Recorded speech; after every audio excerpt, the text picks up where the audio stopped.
আসসালামু আলাইকুম, কেমন আছেন সবাই? আজকে রান্না করব মজাদার মাছের বারবিকিউ, কোনো প্রকার ঝামেলা ছাড়াই।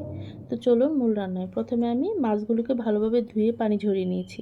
এ পর্যায়ে আমি হলুদ, মরিচ, ধনিয়া আর জিরা আর দিয়ে দিলাম বারবিকিউ মশলা। সেই সাথে দিয়ে দিলাম স্বাদ অনুযায়ী লবণ। দিয়ে দেব 2 চামচ পরিমাণ তেল। এবার আমি বাটনা মশলাগুলো অ্যাড করছি। কাঁচামরিচ, পেঁয়াজ, রসুন, আদা 4 চামচ পরিমাণ দিয়ে দিলাম। লেবুর রস দিয়ে মাখিয়ে রাখবো। এটা মেরিনেট করে আমি রেখে দেব 2 থেকে 3 ঘন্টা। এই পর্যায়ে আমি তেল ব্রাশ করে ওভেনে দিয়ে দিব। যেহেতু মাছটা বড়, তাই আমি 200 ডিগ্রি সেলসিয়াস তাপমাত্রায় এটাকে রান্না করব। 10 মিনিট পরে আবার আমি অন্য পিঠে তেল ব্রাশ করে ওভেনে দিয়ে দিচ্ছি।